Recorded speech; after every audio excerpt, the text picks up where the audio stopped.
En el nombre del Padre, del Hijo y del Espíritu Santo. Amén. Del primer libro de los Macabeos. Cuando recorría las regiones altas de Persia, el rey Antíoco se enteró de que había una ciudad llamada Elimaida, famosa por sus riquezas de oro y plata. En su riquísimo templo se guardaban los yelmos de oro, las corazas y las armas dejadas ahí por Alejandro, hijo de Filipo y rey de Macedonia, que fue el primero que reinó sobre los griegos.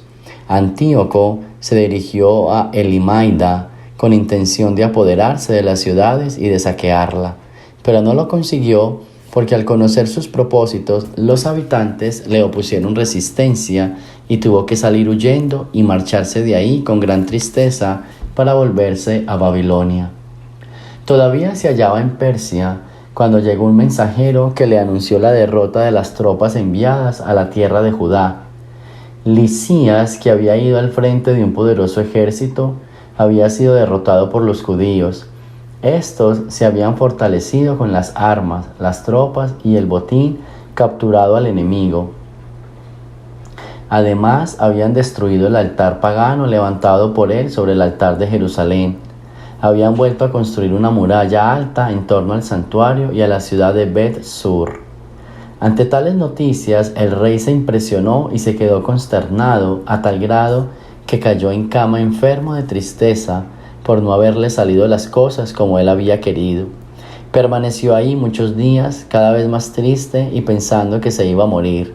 Entonces mandó llamar a todos sus amigos y les dijo: «El sueño ha huido de mis ojos y me siento abrumado de preocupación y me pregunto, ¿por qué estoy tan afligido ahora y tan agobiado por la tristeza? Si me sentía tan feliz y amado cuando era poderoso, pero ahora me doy cuenta del daño que hice a Jerusalén cuando me llevé los objetos de oro y plata que en ella había y mandé exterminar sin motivo a los habitantes de Judea. Reconozco que por esta causa me han sobrevenido estas desgracias y que muero en tierra extraña lleno de tristeza». Palabra de Dios. Bueno, tenemos una lectura bien interesante hoy porque es precisamente la derrota de este rey, ¿sí?, griego, el rey Antíoco, ¿sí?, del cual hemos escuchado mucho hablar porque era bien malo, ¿sí?, bien macabro.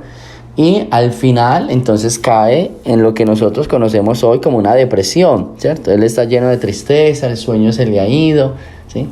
Cae en lo que hoy conocemos como una depresión.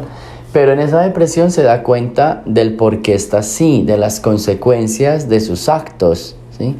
Que a mí me parece una excelente reflexión, porque uno tiene que tomar conciencia de que muchos actos que uno hace tienen consecuencias. A veces los seres humanos queremos actuar sin medir las consecuencias. Queremos actuar sin darnos cuenta de que realmente hay algo preocupante o hay algo que nos puede pasar o que la vida siempre nos va a pasar una cuenta de cobro. Nos entregamos a la vida fácil, a los placeres o a muchas cosas y entonces, todo tiene una factura de cobro. La vida nos va a reclamar las cosas. Tome la decisión y cargue con las consecuencias, porque es que a veces no queremos cargar las consecuencias de nuestros actos. Entonces esta lectura viene hoy como a hacernos reflexionar y a cuestionarnos a cada uno de nosotros. Y que me parece también bien importante que el rey, en medio de su maldad, tome conciencia de sus actos y sepa por qué está así, qué lo llevó así, ¿sí? Entonces, dos cosas podemos hacer. No esperes estar mal, de una vez piensa las consecuencias y piensa lo que puede pasar. No tienes que pasar toda tu vida haciendo el mal y al final arrepentirte y saber que lo hiciste mal. Yo creo que es hora de tomar conciencia. Uno debiera de tomar conciencia antes y así evita muchos males y se evita también de manera personal muchos males, ¿sí? Se los evita. Entonces, eso es bien importante para tenerlo en cuenta, ¿sí? Porque a veces nosotros nos ganamos preocupaciones y nos ganamos problemas de gratis. Porque uno dice, yo por qué me metí en esto, yo por qué tuve que abrir la boca, yo por qué tuve que ofrecerme, o yo por qué, o sea, uno de gratis se gana los problemas, sin darse cuenta. Sin darse cuenta, entonces uno dice, wow, yo tengo que mirar esta parte, yo tengo que mejorar esta parte, ¿sí? Entonces, esta primera lectura se vuelve bien interesante por eso, porque es un rey que había sido bien orgulloso, que había sido bien, o sea, bien arrogante, y que al final empieza a caer, empieza a ser derrotado. Pero en medio de su derrota él dice, claro, yo me lo merezco, hice algo que no debía hacer. Pero mi punto siempre es, ¿por qué tenemos que esperar hasta el final? Yo creo que, y la frase está siempre en el Salmo, escuchemos la voz del Señor y escuchémosla hoy. Que no tengamos que esperar hasta el último día, que no tengamos que esperar hasta el final. Escuchémosla hoy para que realmente desde aquí, desde ahora, nosotros podamos ir mejorando, podamos ir revisando cada uno de los espacios de nuestra vida. ¿Okay? Y eso como que nos va a ayudar a ser mejores personas y al mismo tiempo nos va a ayudar a revisar si lo estamos haciendo bien, si no lo estamos haciendo bien y a tomar conciencia de nuestros actos para después no caer en una depresión porque no la ganamos por nada, por no poner cuidado o por no tomar conciencia, y todos necesitamos tomar esa conciencia. Así que la palabra que a mí me gusta más en todo este contexto es tome una decisión y cargue con las consecuencias. ¿Listo? Muy bien. Del Santo Evangelio según San Lucas. En aquel tiempo se acercaron a Jesús algunos saduceos. Como los saduceos niegan la resurrección de los muertos, le preguntaron: Maestro, Moisés nos dejó escrito que si alguno tiene un hermano casado que muere sin haber tenido hijos, se case con la viuda para dar descendencia a su hermano. Hubo una vez 7 hermanos, el mayor de los cuales se casó y murió sin dejar hijos. El segundo, el tercero y los demás hasta el 7º tomaron por esposa a la viuda y todos murieron sin dejar sucesión. Por fin murió también la viuda. Ahora bien, cuando llegue la resurrección, ¿de cuál de ellos será esposa la mujer? Pues los 7 estuvieron casados con ella. Jesús le dijo: en esta vida hombres y mujeres se casan, pero en la vida futura los que sean juzgados dignos de ella y de la resurrección de los muertos no se casarán, ni podrán ya morir, porque serán como los ángeles de Dios, pues Él los habrá resucitado. Y que los muertos resucitan, el mismo Moisés lo indica en el episodio de la zarza, cuando llama al Señor Dios de Abraham, Dios de Isaac, Dios de Jacob. Porque Dios no es un Dios de muertos, sino de vivos, pues para Él todos viven. Entonces unos escribas le dijeron: Maestro, has hablado bien. Y a partir de ese momento ya no se atrevieron a preguntarle nada. Palabra del Señor. Bien, vamos a entender algo antes de explicar esta lectura. En el tiempo de Jesús habían muchos, ¿cómo vamos a decir? Como pequeñas sectas. Todos eran judíos, pero los judíos tenían como pequeñas sectas, como pequeñas divisiones dentro del mundo judío. Las más conocidas eran los fariseos y los saduceos. Eran 2 pequeños grupos, 2 bandos que estaban siempre divididos, que siempre estaban en contra. Y la mayor división que ellos tenían es que los saduceos niegan la resurrección. Nunca se les olvida ese detalle. O sea, para los saduceos la resurrección no existe, para los fariseos sí.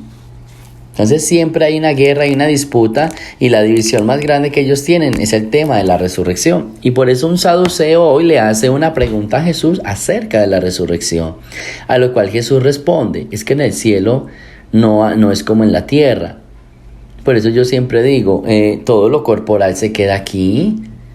¿Cómo se va a ir lo corporal para el cielo? ¿Usted se imagina donde lo corporal se fuera para el cielo? Entonces había que llevar mercado para el cielo. Había que llevar carne, arroz, papas para el cielo, porque imagínese tanta gente allá. No, es que aquí todos comen. Allá no, porque allá somos como ángeles. Allá no existen estos temas de materialidad, de hambre, o ahorita estos temas como de pareja. ¿Sí? En el cielo no se casan.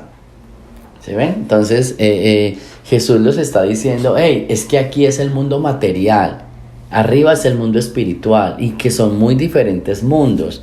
Aquí se viven como pareja, allá se viven como ángeles. Y después dice, y presente o en torno a la resurrección, cita el tema de cuando Moisés llama a Dios de Abraham, Dios de Isaac, Dios de Jacob. Es un Dios de vivos, ¿sí? No de muertos. Les está aclarando de que si fuera un Dios de muertos, Moisés no tendría por qué usar esos nombres, que esos nombres ya no estaban en la tierra, pero que sí estaban vivos para Dios. Ya pasando este evangelio a nuestro contexto, entonces el punto aquí es, nosotros tenemos que vivir en esta tierra pensando siempre en que hay un cielo nuevo y que hay una tierra nueva, que aquí es todo lo material y allá es todo lo espiritual, pero que aquí tenemos que empezar a construir todo lo que queremos vivir arriba o cómo vamos a vivir si queremos entrar en el reino de Dios. Esta lectura viene reforzando el tema de la resurrección. Volvemos al tema de la primera lectura, porque es que algunos viven pensando que es esta vida y ya, no tienen consecuencia de lo que va a pasar después. Entonces, como que no tienen en mente que después hay un cielo, que hay una salvación, que hay un juicio. Entonces vivimos como si nada. Entonces, a veces me dicen, y con estos temas que yo a veces los abordo poco, por eso es que hay que anunciar el castigo, por eso es que hay que anunciar. No tanto el castigo, lo que hay que anunciar es, si tú realmente amas y aprecias, entonces tienes que pensar de que hay alguien que te está esperando, y que hay alguien que te está esperando, pero que te está invitando a vivir bien. Esas son las consecuencias que uno tiene que pensar siempre. La decisión mía es vivir en el amor. La decisión mía es vivir bien. ¿Por qué? Porque la consecuencia es, habiendo vivido en el amor, habiendo vivido bien, ¿con quién voy a estar? Con el amor de los amores, con el supremo bien. Esas son las maneras de pensar. Por eso esta lectura viene tomándonos en consideración esta parte. ¿Estás viviendo pensando en que después hay un cielo nuevo y una tierra nueva? ¿Eres consciente de que hay un cielo, de que hay un paraíso, pero de que debes hacerlo bien aquí en esta tierra? ¿De que debes construirlo de la mejor manera? Entonces, este es el punto. Este es el punto. Y entonces aquí se une la primera lectura y el evangelio. Recapacita siempre sobre tus acciones. Medita siempre sobre tus decisiones.